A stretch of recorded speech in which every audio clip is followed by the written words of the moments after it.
ব্যাটসম্যানরা দায়িত্ব নিলে ক্রাইস্টচার্চ টেস্টে ভালো করা সম্ভব বললেন হাথুরুসিংহে। দ্বিতীয় টেস্টে অনিশ্চিত মুশফিকুর রহিম, অভিষেকের অপেক্ষায় সোহান। এক ম্যাচ হাতে রেখে সিরিজ নিশ্চিত করল প্রোটিয়া নারীরা। কক্সবাজারের চতুর্থ ওয়ানডেতে বাংলাদেশ নারী দলকে 94 রানে হারালো দক্ষিণ আফ্রিকা। ভেন্যু সমস্যার কারণে 20 জানুয়ারির পরিবর্তে বাংলাদেশ ক্রিকেট লিগ শুরু হচ্ছে 28 জানুয়ারি। খেলা হবে 5টি ভেন্যুতে। চূড়ান্ত হয়েছে শেখ কামাল আন্তর্জাতিক ক্লাব কাপে অংশ নিতে যাওয়া 3 বিদেশি ক্লাব। চট্টগ্রাম আবাহনের দায়িত্ব পেলেন সাইফুল বারী টিটু। এবং ফেডারেশনের অভ্যন্তরীণ দ্বন্দ্বের কারণে থমকে আছে টেনিসের উন্নয়ন কর্মকাণ্ড।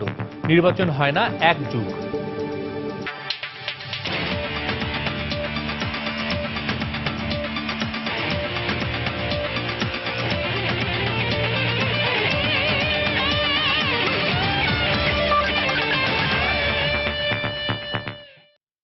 মাঠ ও মাঠের বাইরে বিশ্বের নানা প্রান্তের খেলাধুলার খবর নিয়ে আমাদের নিয়মিত আয়োজন খেলার সময়। আর এই আয়োজনে আপনাদের সঙ্গে আছে আমি সাজিদ মুস্তাহিদ। শুরুতেই বাংলাদেশ নিউজিল্যান্ড সিরিজের খবর। ব্যাটসম্যানরা দায়িত্ব নিয়ে খেললে ওয়েলিংটন টেস্টের চেয়ে ভালো ফলাফল সম্ভব বলে মন্তব্য করেছেন বাংলাদেশ জাতীয় দলের কোচ চন্ডিকা হাথুরুসিংহে। আগের টেস্টের ইতিবাচক দিকগুলোর স্মৃতি অনুপ্রেরণা হিসেবে নিতে বললেন এই লঙ্কান। তবে ওয়েলিংটন আর ক্রাইস্টচার্চের কন্ডিশন একই হবে না বলেও মন্তব্য তার। মুস্তাফিজুল হক আকাশের তোলা ছবিতে বিস্তারিত জানাচ্ছেন হুমায়ুন কবির রোজ। নিউজিল্যান্ডের আবহাওয়া অফিস আগে জানিয়েছে টানা 3 দিন বৃষ্টি ঝরবে ক্রাইস্টচার্চের আকাশে। হলেও তাই বাংলাদেশ ক্রিকেট দলের অনুশীলনে সকালে বেশ কয়েকজন ক্রিকেটার এসেছিলেন, কিন্তু বেশ কিছু সময় অপেক্ষার পর তাদের আবারও ফিরতে হয়েছে টিম হোটেলে। বৃষ্টি থামলে প্রায় 2 ঘন্টা পর পুরো দল আবারও হেগলি ওভালে, কিন্তু নাছোড়বান্দা বৃষ্টির কারণে এদিন আর অনুশীলন হয়নি শতভাগ। তাই আবারও টিম বাসে করে হোটেলের দিকে বেশিরভাগ ক্রিকেটার। তবে সৌম্য, রিয়াদ, রুবেল, মুস্তাফিজরা নেটে বৃষ্টির মাঝে নিজেদের প্রস্তুত করে নিয়েছেন। তারা যখন প্রস্তুতি নিচ্ছেন তখন হেগলি ওভালের সবুজ ঘাসের উইকেট দর্শন করে নেন টাইগার অধিনায়ক ও কোচ। ওয়েলিংটনের মতো হবে না এবারের উইকেট, তাই ব্যাটসম্যানদের কঠিন চ্যালেঞ্জ নিতে হবে বলে মন্তব্য কোচ হাথুরুসিংহের। Batting group we batted really well in the first innings. আগের ম্যাচে হতাশাজনকভাবে হেরেছি, এজন্য কোনো অজুহাত দাঁড় করাবো না। তবে ওই ম্যাচে কিছু ইতিবাচক দিক আছে যা ব্যাটসম্যানরা নিতে পারে। ওয়েলিংটনের উইকেটের তুলনায় এখানে ব্যাটসম্যানদের আরো ধৈর্যের পরিচয় দিতে হবে, আর টস ভাগ্য পক্ষে থাকতে হবে। সব মিলিয়ে ব্যাটসম্যানরা যদি শুরুটা আর শেষটা ভালোভাবে করতে পারে, আশা করছি প্রত্যাশিত ফলাফল পাবো আমরা। ওয়েলিংটন টেস্ট হারের পর হাতুরুর কাঠগড়ায় ব্যাটিং বিভাগ, তার উপর আবার ইমরুল মুশফিকের ইনজুরি বড় দুশ্চিন্তায়। Imrul is still 50-50। ইমরুল এখনো শতভাগ ফিট নয়, এখনো হাতে সময় আছে, ওর জন্য অপেক্ষা করব। আর মুশির ব্যথা নেই, তবে পর্যবেক্ষণে আছে চিকিৎসকদের। আশা করছি শেষ টেস্টে সেরা এই ব্যাটসম্যানকে পাবো আমরা। So hoping that he be okay too. ব্যাটসম্যানরা মন ভরাতে না পারলেও স্পিড স্টার তাসকিন আর ছন্দে থাকা রাব্বির বোলিংয়ে দারুণ খুশি এই লঙ্কান।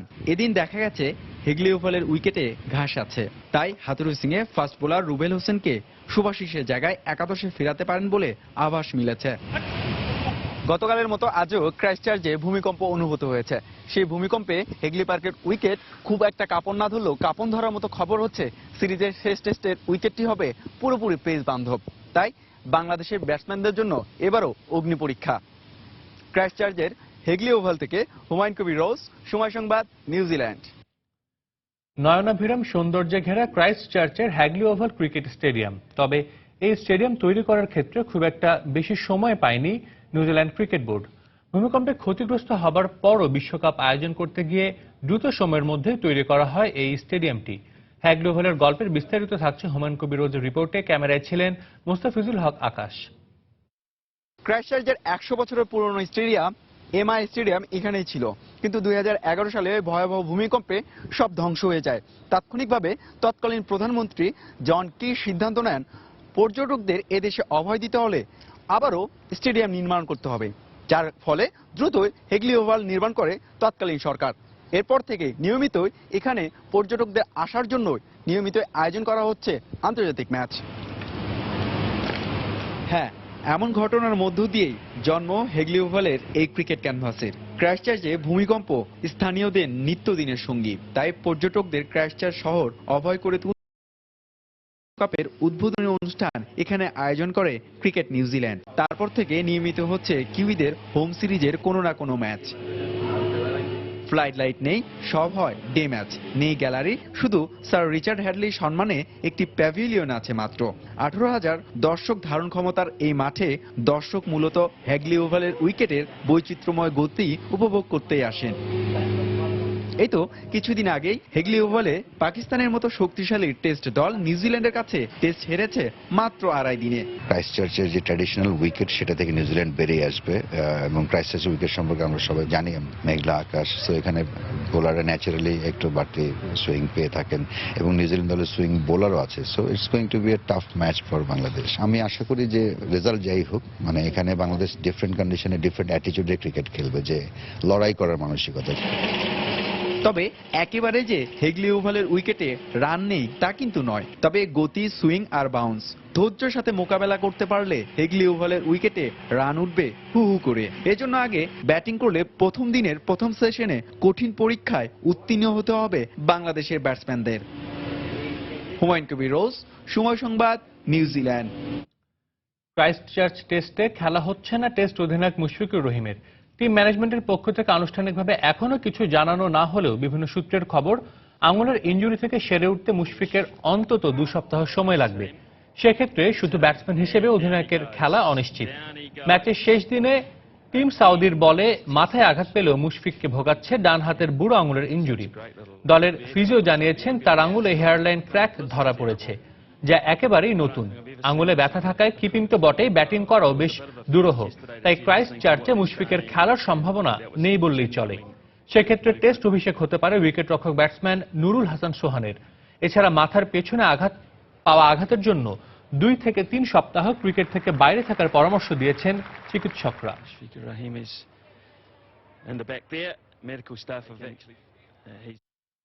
দক্ষিণ আফ্রিকা বাংলাদেশ নারী দলের ওয়ানডে সিরিজ প্রসঙ্গ। সিরিজে সমতা ফেরাতে পারল না বাংলাদেশ। চতুর্থ ওয়ানডেতে দক্ষিণ আফ্রিকার কাছে 94 রানের বড় ব্যবধানে হেরেছে রুমানারা। ফলে 3-1 ব্যবধানে এগিয়ে থেকে সিরিজ নিশ্চিত করেছে সফরকারীরা। টস জিতে ব্যাট করতে নেমে 7 উইকেটে 251 রান করে প্রোটিয়া নারীরা। 252 রানের লক্ষ্য তাড়া করতে নেমে 157 রানে গুটিয়ে যায় বাংলাদেশ। শেখ কামাল আন্তর্জাতিক স্টেডিয়ামে বাংলাদেশের নারীদের সামনে সিরিজের সমতা আনার সুযোগ, কিন্তু টস ভাগ্য এদিন বাংলাদেশের নারীদের কাছ থেকে থাকলো দূরে। টস ভাগ্যে জেতার সঙ্গেই যেন ম্যাচটাকেও নিজেদের করে নিল দক্ষিণ আফ্রিকা। যদিও শুরুটা ভালো হয়নি সফরকারীদের। দলীয় 46 রানেই বিদায় নেন দারুণ ফর্মে থাকা 2 প্রোটিয়া ওপেনার আন্দ্রে স্টেইন ও লাইজেল লি। এরপর ট্রায়ন ও ডু প্রেসের ব্যাটে ভর করে ঘুরে দাঁড়াতে থাকে সফরকারীরা। প্রেস ব্যক্তিগত 79 রানের দারুণ ইনিংস খেলে কুবরার বলে এলবিডব্লিউর ফাঁদে পড়েন। তার আগে 47 রানে রুমানার শিকার হয়ে সাজঘরে ফেরেন ট্রায়ন। এরপর অধিনায়ক নিক আর্কের অপরাজিত 26, ক্যাপের 20 ও লুসের 16 রানের উপর ভর করে 251 রানের বড় সংগ্রহ পায় প্রোটিয়া নারীরা। টাইগ্রেসদের হয়ে রুমানা 2টি ও কুবরা নেন 3টি উইকেট। জবাবে ব্যাট করতে নেমে শুরুতেই ধাক্কা খায় ডেভিড ক্যাপেলের শিষ্যরা। দলীয় মাত্র 8 রানে শারমিন সুলতানার উইকেট হারায় বাংলাদেশ। এরপর 41 রানের মধ্যে 4 ব্যাটারকে হারিয়ে ব্যাটিং বিপর্যয়ে পড়ে স্বাগতিকরা। যদিও এক প্রান্ত আগলে রেখে ব্যাট চালাতে থাকেন ফারজানা। তার 66 ও সালমার 30 রান ছাড়া ব্যর্থ হয়েছেন বাকি সবাই। ফলে 157 রানেই থেমে যায় বাংলাদেশ। শেষ পর্যন্ত 94 রানের বড় ব্যবধানে হারে ধূলিসাৎ হয় রুমানাদের সিরিজ জয়ের স্বপ্ন। ম্যাচ হারার কারণে হতাশাটা লুকোতে পারেননি টাইগ্রেস অধিনায়ক রুমানা। অন্যদিকে প্রোটিয়াদের জয়ের কারিগর ডু প্রেস দলের ব্যাটারদের দারুণ পারফরমেন্সকেই মানছেন জয়ের কারণ হিসেবে। যে আমরা আসলে এবারের সিরিজটা আমরা খুব পজিটিভ ছিলাম যে আমরা জেতার জন্যই খেলবো। তা আসলে যে জিনিসটা আমরা ধরে রাখতে পারিনি। আমরা ফার্স্ট টু লাস্ট চেষ্টা করছি যে জেতার উদ্দেশ্য নিয়েই খেলছি, কিন্তু আমাদের অভিজ্ঞতার অভাবে আমরা মনে করি যে বড় স্কোরের ম্যাচগুলো আমরা এখন ওই অভিজ্ঞ হয়ে পারিনি। একটি দিনে হয়তো আপনার সবকিছু ভালো হবে না, কিন্তু আমাদের জন্য কিভাবে যেন একই সঙ্গে সবকিছু ভালো হয়েছে। ব্যাটিং, বোলিং, ফিল্ডিং এ যোগ্য দল হিসেবেই আমরা ম্যাচ ও সিরিজ জিতেছি। বাংলাদেশও কিন্তু ভালো দল, তারা ভালো প্রতিদ্বন্দ্বিতা করেছে। আগামী শুক্রবার একই ভেন্যুতে সিরিজের পঞ্চম ও শেষ ওয়ানডেতে মুখোমুখি হবে এ দুদল। সজল মিত্র, রিচার্ড, সময় সংবাদ। বাংলাদেশ ক্রিকেট লিগ বিসিএল এর খবর। ভেন্যু সমস্যার কারণে পিছিয়ে যাচ্ছে বিসিএল এর সূচি। 20 জানুয়ারির পরিবর্তে লিগ শুরু হবে সম্ভাব্য তারিখ 28 জানুয়ারি। খেলা হবে 5টি ভেন্যুতে। বিষয়টি নিশ্চিত করেছেন বাংলাদেশ ক্রিকেট বোর্ডের টুর্নামেন্ট কমিটির চেয়ারম্যান সাইফুল আলম স্বপন। তবে ব্যস্ত সময় পার করা জাতীয় দলের ক্রিকেটারদের অংশগ্রহণ নিয়ে এখনো আছে অনিশ্চয়তা। তারপরও স্পোর্টিং উইকেট তৈরির মাধ্যমে দারুণ একটি আসর আয়োজন সম্ভব হবে বলে বিশ্বাস বিসিবি কর্মকর্তার। আনুষ্ঠানিক কোনো বক্তব্য না দিলেও বিসিবির টুর্নামেন্ট কমিটির কর্মকর্তারা বিভিন্ন সময় ইঙ্গিত দিয়েছিলেন এ মৌসুমে বিসিএল শুরু হচ্ছে 20 জানুয়ারি। কিন্তু অনেকটা সময় পেরোলেও পূর্ণাঙ্গ সূচি না দেয়ায় সহজেই অনুমান করা যাচ্ছিল পেছাচ্ছে তা। সেটি এবার নিশ্চিত করলেন টুর্নামেন্ট কমিটির চেয়ারম্যান। 8 দিন পিছিয়ে শুরু হচ্ছে এবারের বিসিএল। কিছু মাঠের সমস্যার কারণে এবং আনুষঙ্গিক আরো অনেক কিছু ছোটখাটো প্রবলেমের কারণে আমরা এটা 28 জানুয়ারি আমরা শুরু করতে যাচ্ছি। ভেন্যু হচ্ছে সিলেট, বগুড়া, চিটাগং, বিকেএসপি, ফতুল্লা। আরেকটা ব্যাপার ছিল সেটা হচ্ছে ওয়েদার। কুয়াশাটা যদি বেশি থাকে এটা একটু সমস্যা তো হয়। ফিক্সারটা রেডি করার আগে হয়তো 4-5 দিন আগে আমরা একটা ওয়েদারের সার্বিক একটা আমরা রিপোর্ট নিব। তবে ফ্র্যাঞ্চাইজি ভিত্তিক এই লিগে জাতীয় দলের যে তারকা খেলোয়াড়রা সবচেয়ে বেশি কাঙ্ক্ষিত তাদের অংশগ্রহণ অনেকটাই অনিশ্চিত। নিউজিল্যান্ডের বিপক্ষে 24 জানুয়ারি সিরিজ শেষ করে দেশে ফিরে একটি টেস্ট ম্যাচ খেলতে ফেব্রুয়ারির শুরুতে আবার ভারতের উদ্দেশ্যে উড়াল দেবে জাতীয় দল। এই ব্যস্ত সূচির মাঝে জাতীয় দলের সব খেলোয়াড়কে পাওয়া যাবে না বিসিএল-এ। ইন্ডিয়া ট্যুরের আগে তারা যদি খেলতে পারে দেন এটা আমাদের জন্য অবশ্যই একটা পজিটিভ দিক। এখন তাদের অনেক আপনারা ইতিমধ্যে দেখছেন অনেক খেলোয়াড় ইনজুর্ড। এদিকে নিউজিল্যান্ড সফরে ভিন্ন ঘরানার উইকেটে খেলতে হিমশিম খেতে হচ্ছে বাংলাদেশ দলকে। দেশের বাইরে এমন সফরের কথা মাথায় রেখে এবার বিসিএল-এ স্পোর্টিং উইকেট তৈরি করা হয়েছে বলে আশ্বাস দেন বিসিবির এই কর্মকর্তা। গ্রাউন্ডস কমিটির চেয়ারম্যানের সঙ্গে আমার আলাপ হয়েছে, সেটা উনি বলছে যে এবারও সুন্দর করে যাতে আমাদের ওই ধরনের উইকেটগুলো যে মানে বাইরে যে ধরনের উইকেটটা স্পোর্টিং উইকেটটা যাতে তৈরি হয় এবং গ্রিন মানে ভালো উইকেট এটা আশা করি বিসিএলও এটা হবে। 2012-13 মৌসুমে যাত্রা শুরু হয় বিসিএল-এর। সেবার ফাইনাল ম্যাচটি হয়েছিল দিবারাত্রির। কিন্তু এবার তেমন কোনো চমক থাকছে না বলেই জানান বিসিবির টুর্নামেন্ট কমিটির প্রধান। যে একটা মূল্যায়ন। মাকসুম আলম খান, সময় সংবাদ, Dhaka. Australia Pakistan one day series প্রসঙ্গ। পার্থে 5 ম্যাচ সিরিজের তৃতীয় ওয়ানডেতে স্বাগতিক অস্ট্রেলিয়ার মুখোমুখি হবে পাকিস্তান। সিরিজে এখন 1-1 সমতা। এই ম্যাচ জিতলে পাকিস্তানের সম্ভাবনা রয়েছে ওয়ানডে র্যাঙ্কিংয়ে বাংলাদেশকে টপকে 7 নম্বরে উঠে যাওয়ার। বৃহস্পতিবার বাংলাদেশ সময় ম্যাচটি শুরু হবে সকাল 9:20 প্রথম ম্যাচে 92 রানে জিতে টেস্টের ফর্মটা ওয়ানডেতে ধরে রাখার ইঙ্গিত দিয়েছিল অস্ট্রেলিয়া। যদিও পরের ম্যাচে হারতে হয়েছে তাদের। স্মিথ ওয়ার্নারদের দুর্দান্ত ফর্ম আত্মবিশ্বাসী করলেও মিচেল মার্শের ইনজুরি কিছুটা হলেও দুর্ভাবনায় রেখেছে তাদের। তার জায়গায় হ্যান্ডসকমের অভিষেক হবে এই ম্যাচে। অন্যদিকে প্রথম ওয়ানডের পর দ্বিতীয় ওয়ানডেতে জয়ের মধ্য দিয়ে ঘুরে দাঁড়িয়েছে পাকিস্তান।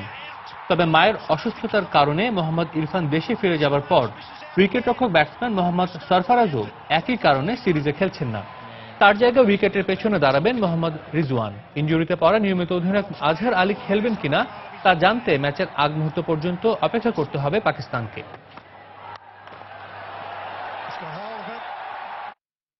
ভারত ইংল্যান্ড ওয়ানডে সিরিজের খবর। কটকে 3 ম্যাচ সিরিজের দ্বিতীয় ওয়ানডেতে স্বাগতিক ভারতের বিপক্ষে সমতা আনতে মাঠে নামবে ইংল্যান্ড। সিরিজে 1-0 এগিয়ে রয়েছে ভারত। বাংলাদেশ সময়ে ম্যাচটি শুরু হবে বৃহস্পতিবার দুপুর 2টায়।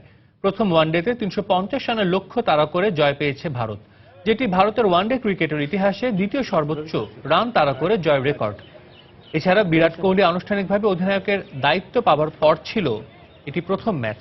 সে ম্যাচে সেঞ্চুরিও পেয়েছিলেন কোহলি। সেই সঙ্গে কেদার যাদবের সেঞ্চুরিও ভারতকে জয় পেতে সাহায্য করে। তাই এই ম্যাচ জিতেই সিরিজে নিশ্চিত করতে মরিয়া স্বাগতিকরা। অন্যদিকে সফরকারী ইংল্যান্ডের দুঃসময় যেন কাটছেই না। বাংলাদেশের সঙ্গে টেস্ট সিরিজ ড্র করার পর ভারতের বিপক্ষে টেস্ট সিরিজে 4-0 হেরেছে থ্রি লায়নরা। আর ভারতের বিপক্ষে প্রথম ওয়ানডেতেও দারুণ ব্যাট করে হারের স্বাদ পেয়েছে তারা। এই ম্যাচ না জিতলে সিরিজ হাতছাড়া হবে থ্রি লায়নদের। চূড়ান্ত হলো শেখ কামাল আন্তর্জাতিক ক্লাব কাপে অংশ নিতে যাওয়া 3 বিদেশি ক্লাবের নাম। দলগুলো হলো দক্ষিণ কোরিয়ার তৃতীয় সারির ক্লাব এফসি পোশেন, নেপালের মানাং মার্শিয়ান্দি এবং আফগানিস্তানের শাহিন আসমাই। আর টুর্নামেন্টের প্রাইজ মানি নির্ধারণ করা হয়েছে $30,000। বুধবার এক সংবাদ সম্মেলনের মাধ্যমে বিষয়গুলো নিশ্চিত করেছে কর্তৃপক্ষ। এদিকে ক্লাব কাপকে সামনে রেখে কোচ সাইফুল বারী টিটুর সঙ্গে চুক্তি করেছে চট্টগ্রাম আবাহনী। বড় পরিসরে শেখ কামাল ক্লাব কাপের দ্বিতীয় আসর আয়োজনের স্বপ্ন বেশ কিছুদিন ধরে দেখিয়ে আসছে চট্টগ্রাম আবাহনী। কিন্তু দল হিসেবে এই টুর্নামেন্টে যারা অন্তর্ভুক্ত হচ্ছে তাতে প্রশ্নটা উঠতেই পারে, আসলেই কি জল্লোষ বাড়ছে এবারের আসরের? ঢোল পিটিয়ে দক্ষিণ কোরিয়ার এফসি পোশেন নামে যে ক্লাবটি শেখ কামাল ক্লাব কাপে অন্তর্ভুক্ত করা হয়েছে প্রকৃতপক্ষে সেটি দেশটির তৃতীয় বিভাগের দল।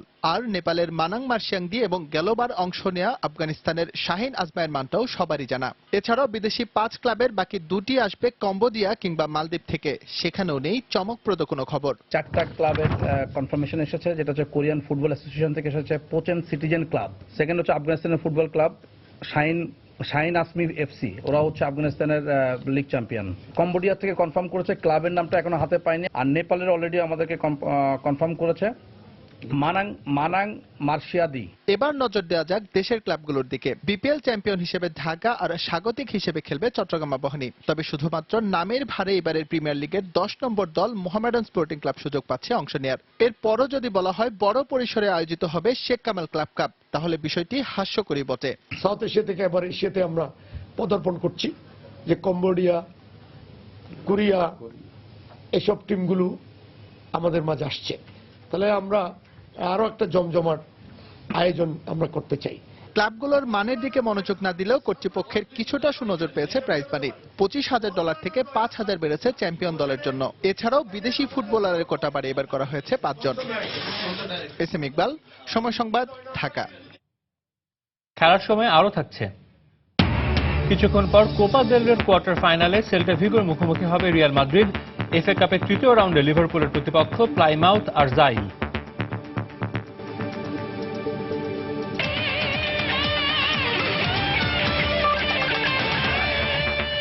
দেশের টেনিসের খবর। জাতীয় টেনিস কমপ্লেক্সে চলছে বিজয় দিবস টেনিস প্রতিযোগিতা, যেখানে বালক একক অনূর্ধ্ব 16 বছর গ্রুপে চ্যাম্পিয়ন হয়েছেন জুয়েল রানা, আর বালিকা দ্বৈতে জয় পেয়েছেন পপি ঈশিতা জুটি। এলিট টেনিস একাডেমির জুয়েল রানা 6-2, 6-4 গেমে হারিয়েছেন বিকেএসপির ইশতিয়াক মোহাম্মদকে, আর বালক একক অনূর্ধ্ব 14 বছর গ্রুপে জাফর ইমাম টেনিস কমপ্লেক্সের ইমন ইসলাম 6-1 ও 6-0 গেমে হারিয়েছেন ইঞ্জিনিয়ার্স রিক্রিয়েশন সেন্টারের সোহেল রানাকে। এদিকে বালিকা দ্বৈতের ফাইনালে বিকেএসপির আফরানা ইসলাম ও জলি আক্তার জুটিকে 6-3, 6-2 গেমে হারিয়ে চ্যাম্পিয়ন হয়েছে একই সংস্থার পপি আক্তার ও ঈশিতা আফরোজ জুটি।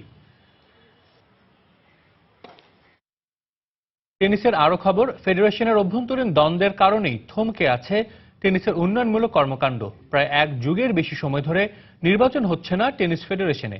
মূলত এটাই কারণ উন্নয়নমূলক কাজ না হবার। তাই তো স্যাঁতস্যাঁতে কোর্ট আর ছেঁড়া নেটের মতোই খুঁড়িয়ে খুঁড়িয়ে চলছে দেশের টেনিস।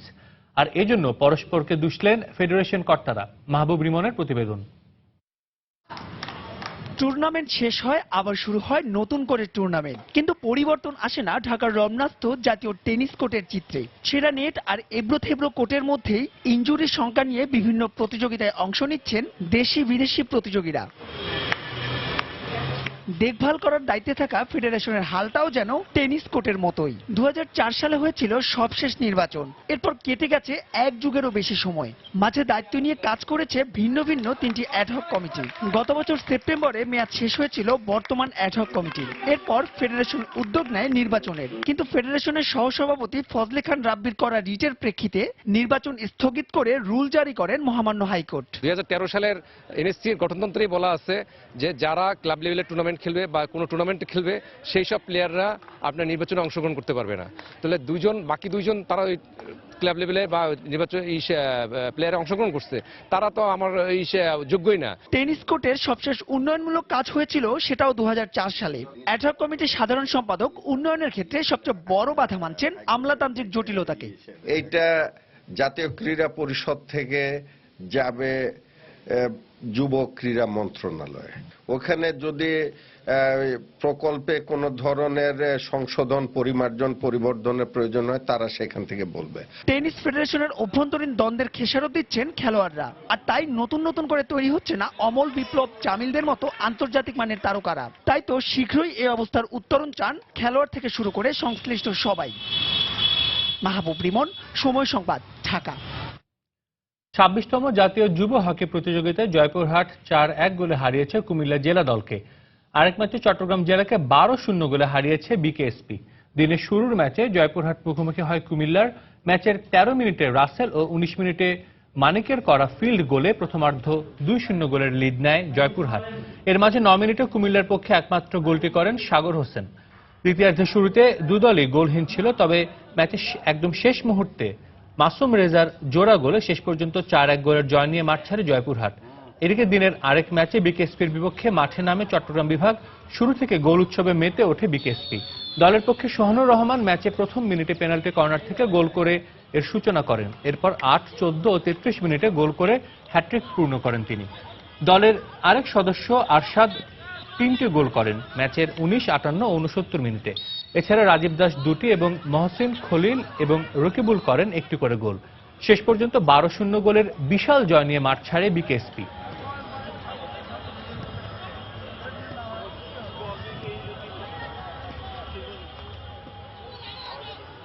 আবারও স্বাগত খেলার সময়ে। কোপা দেল রের খবর। আসলে সেমিফাইনালে ওঠার মিশনে এগিয়ে যেতে কোয়ার্টার ফাইনালের প্রথম লেগে মাঠে নামবে রিয়াল মাদ্রিদ। সান্তিয়াগো বার্নাব্যুতে রিয়ালের প্রতিপক্ষ সেল্টা ভিগো। ম্যাচটি শুরু হবে আজ রাত 2:15টায়। লা লিগায় শেষ ম্যাচে সার্জিও রামোসের আত্মঘাতী গোল আর জোভেটিচ নৈপুণ্যে থেমে গেছে রিয়ালের দুরন্ত দুর্বার জয়যাত্রা। সেভিয়ার বিপক্ষে 2-1 গোলের হার ভেঙে চুরমার করে দিয়েছে রিয়াল সমর্থকদের অহংকার।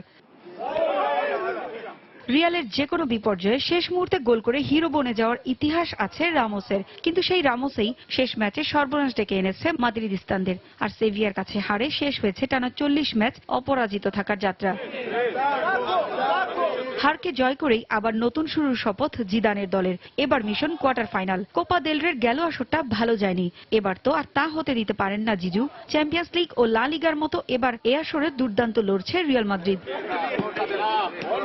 প্রতিপক্ষ সেল্টা ভিগোর সঙ্গে গেল আগস্টে শেষ দেখায় 2-1 গোলের জয় আছে রিয়ালের। এর আগে 7-1 গোলে এদুয়ার্দো ব্রিজোর দলকে বিধ্বস্ত করার আনন্দের স্মৃতিও আছে রোনালদোদের। তাই নিজেদের মাঠে প্রথম লেগেই বাজিমাত করার ইচ্ছে জিদানের। শেষ 5 ম্যাচের পরিসংখ্যানেও রিয়ালের ধারে কাছেও নেই সেল্টা। 5টিতেই তাদের হারের তিক্ত স্বাদ উপহার দিয়েছে রিয়াল মাদ্রিদ। লিগে সেভিয়ার বিপক্ষে গোল করলেও এ ম্যাচে দলের তুরুপের তাস ক্রিস্টিয়ানো রোনালদোকে বিশ্রামে রাখতে পারেন জিদান, তবে এ নিয়ে মুখে কুলুপ এঁটে রেখেছেন তিনি। এছাড়া ইনজুরির কারণে এ ম্যাচেও খেলতে পারবেন না গ্যারেথ বেল। সমর্থকদের মিস করতে হবে পেপে ও ফ্যাভিও কন্টেরোকে। পারভিন আক্তার, সময় সংবাদ। এবার এফএ কাপের খবর। তৃতীয় রাউন্ডের ফিরতি লেগের ম্যাচে ঘরের মাঠ হোম পার্কে লিভারপুলের মুখোমুখি হবে স্বাগতিক প্লাইমাউথ আর জাইল। ম্যাচটি শুরু হবে আজ রাত 2:45টায়। সবশেষ কয়েকটি ম্যাচে ছন্দপতন হওয়ায় প্রিমিয়ার লিগ টেবিলে 3 নম্বরে নেমে এসেছে লিভারপুল। এমন অবস্থায় এফএ কাপের ম্যাচে প্লাইমাউথের সাথে খেলতে নামছে অলরেডরা। দুই দলের প্রথম লেগ গোলশূন্য ড্র হওয়ায় ফিরতি লেগ খেলতে হচ্ছে অলরেডদের। তবে এই ম্যাচে সেরা একাদশ সাজাতে কিছুটা বিপাকে আছেন কোচ ইউর্গেন ক্লপ। কারণ দলের নির্ভরযোগ্য সদস্য ক্যামেরুনিয়ার জোয়েল মাতিব এবং সেনেগালের সাদিও মানে আফ্রিকান নেশনস কাপের জাতীয় দলের হয়ে মাঠে নামায় তাদের পাবে না লিভারপুল। তবে অ্যাডাম লালানা, ফিরমিনো সহ বাকি তারকারা আছেন ক্লপের একাদশে। আর প্লাইমাউথকে হালকাভাবে নেওয়ার কোনো উপায়ও নেই অলরেডদের। এ মাসেই ঘরের মাঠ অ্যানফিল্ডে দলটির বিপক্ষে ড্র করেছিল লালানারা। তাই পরের রাউন্ডে যেতে হলে এ ম্যাচে জয়ভিন্ন পথ নেই লিভারপুলের সামনে।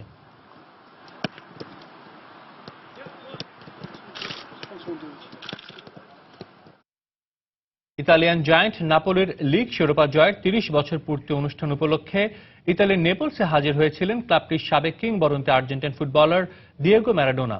বিশ্বের অন্যতম পুরনো অপেরা হাউস টিয়েট্রো সান কার্লোতে আয়োজিত অনুষ্ঠানে ম্যারাডোনা নাপোলিতে কাটানো তার সে সময়কার স্মৃতিচারণ করেন ভক্তদের সামনে। তার হাত ধরে 1987 সালে নাপোলি সেrie A লিগ শিরোপা জয় করেছিল। ম্যারাডোনার নেতৃত্বে সেই শিরোপা ধরে রেখেছিল 1990 পর্যন্ত। তাকে নিয়ে আয়োজিত ওয়ান ম্যান শোতে দেয়া বক্তব্যে এ সময় ক্লাবটির বর্তমান ফুটবলারদের টাকার পেছনে না ছুটে খেলার প্রতি বেশি মনোযোগী হওয়ারও পরামর্শ দেন তিনি। এদিকে অনুষ্ঠানের পর একটি রেস্টুরেন্টে ভোর পর্যন্ত ভক্তদের সাথে নাপোলির হয়ে এখন পর্যন্ত সবচেয়ে বেশি গোলদাতা ম্যারাডোনা বর্ষপূর্তি উদযাপন করেছেন বলে জানিয়েছে স্থানীয় গণমাধ্যম।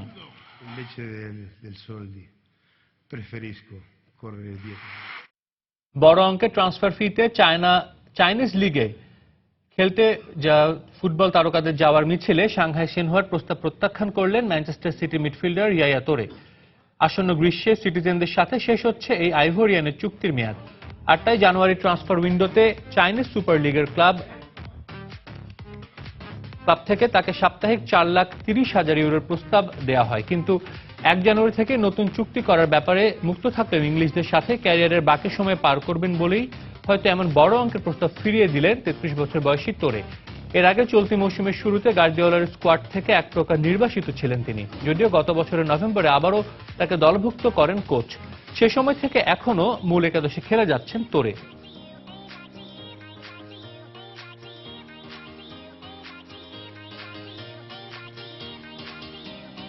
লিস্টার সিটিকে প্রথমবারের মতো লিগ শিরোপা পাইয়ে দেয়া কোচ ক্লদিও রানিয়েরি এবার জায়গা করে নিলেন ইতালিয়ান ফুটবল ফেডারেশনের হল অফ ফেমে।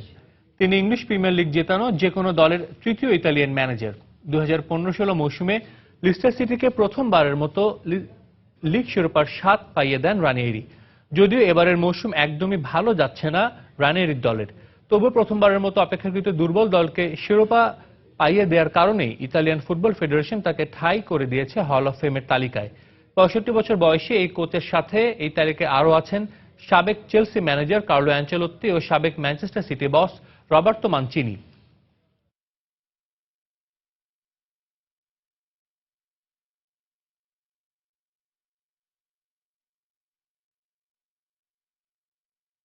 অস্ট্রেলিয়ান ওপেনের খবর, ইনজুরিতে পড়লেও সহজেই অস্ট্রেলিয়ান ওপেনের দ্বিতীয় রাউন্ডে জয় তুলে নিয়েছেন ওয়ার্ল্ড নাম্বার 1 এবং আসরের শীর্ষ বাছাই স্যার অ্যান্ডি মারে। রাশিয়ার আন্দ্রে রুবলেভকে সরাসরি সেটে হারিয়েছেন তিনি। অন্যদিকে ক্রোয়েশিয়ার মারিন সিলিৎসকে হারিয়েছেন ইংল্যান্ডের অবাছাই ড্যান ইভান্স। 5 বার ফাইনালে উঠলেও এখনও অস্ট্রেলিয়ান ওপেনের শিরোপা অধরাই অ্যান্ডি মারের। ক্যারিয়ারের প্রথম অস্ট্রেলিয়ান ওপেন জয়ের মিশনে দ্বিতীয় রাউন্ডে মারের সামনে বাধা হতে পারেননি রাশিয়ার তরুণ আন্দ্রে রুবলেভ।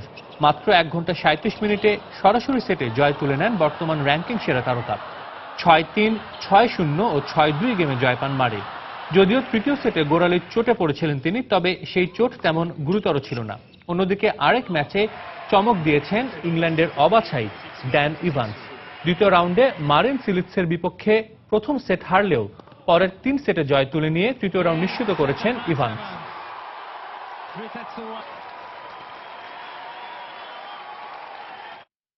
অস্ট্রেলিয়ান ওপেনের আরও খবর, দ্বিতীয় রাউন্ডে জয়ের ধারা ধরে রেখেছেন ফেভারিটরা।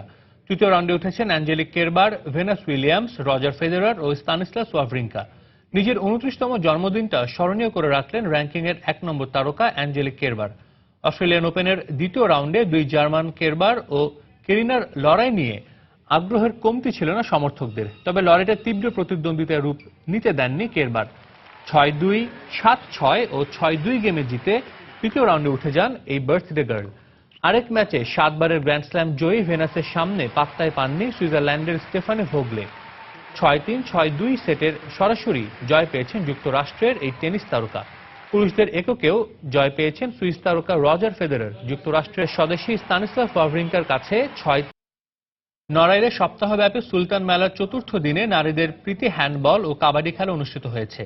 গ্রামীণ ক্রীড়া উৎসবের অংশ হিসেবে রূপগঞ্জ কুড়িরদোব মাঠে এ খেলা অনুষ্ঠিত হয়। হ্যান্ডবল ম্যাচে নড়াইল জেলার দল SM সুলতান একাডেমি ও মুন্সি ওয়ালিউর রহমান একাডেমি মুখোমুখি হয়। প্রতিদ্বন্দ্বিতাপূর্ণ ম্যাচে SM সুলতান একাডেমিকে 7-0 গোলে হারায় ওয়ালিউর একাডেমি। এরপরে অনুষ্ঠিত হয় কাবাডি ম্যাচ। কাবাডিতে ওয়ালিউর ও SM সুলতান একাডেমি নামে 2 দলে বিভক্ত হয়ে মাঠে নামে। এ খেলাতেও সুলতান একাডেমিকে 24-20 পয়েন্টে হারিয়ে চ্যাম্পিয়ন হয় ওয়ালিউর একাডেমি। পরে বিজয়ীদের মাঝে পুরস্কার বিতরণ করেন নড়াইল জেলা প্রশাসক হেলাল মাহমুদ শরীফ।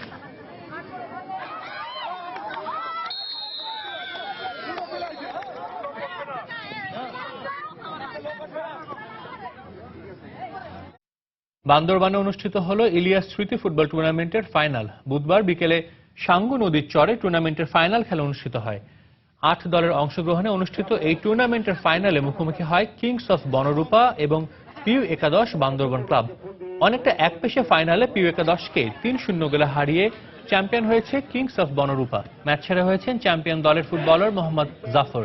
খেলা শেষে বিজয়ী ও রানার আপ দলকে পুরস্কার বিতরণ করেন পৌর মেয়র মোহাম্মদ বেবি।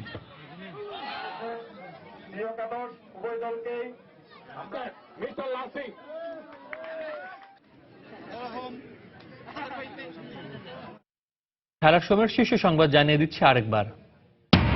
ব্যাটসম্যানরা দায়িত্ব নিলে ক্রাইস্টচার্চ টেস্টে ভালো করা সম্ভব বললেন হাথুরু সিংহে। দ্বিতীয় টেস্টে অনিশ্চিত মুশফিকুর রহিম, অভিষেকের অপেক্ষায় সোহান। এক ম্যাচ হাতে রেখে সিরিজ নিশ্চিত করল প্রোটিয়া নারীরা। কক্সবাজারের 4র্থ ওয়ানডেতে বাংলাদেশ নারী দলকে 94 রানে হারালো দক্ষিণ আফ্রিকা। ভেন্যু সমস্যার কারণে 20 জানুয়ারির পরিবর্তে বাংলাদেশ ক্রিকেট লিগ শুরু হচ্ছে 28 জানুয়ারি। খেলা হবে 5টি ভেন্যুতে। চূড়ান্ত হয়েছে শেখ কামাল আন্তর্জাতিক ক্লাব কাপে অংশ নিতে যাওয়া 3 বিদেশি ক্লাব। চট্টগ্রাম আবাহনীর দায়িত্ব পেলেন সাইফুল বারী টিটু। এবং ফেডারেশনের অভ্যন্তরীণ দ্বন্দ্বের কারণেই থমকে আছে টেনিসের উন্নয়ন কর্মকাণ্ড। নির্বাচন হয় না 1 যুগ। দর্শক, এই ছিল খেলার সময়ের এখনকার আয়োজন। যে কোনো খবর পেতে ভিজিট করুন সময়নিউজ.tv। আর খেলা জগতের সব খবর, সর্বশেষ খবর জানতে সঙ্গেই থাকুন সময়।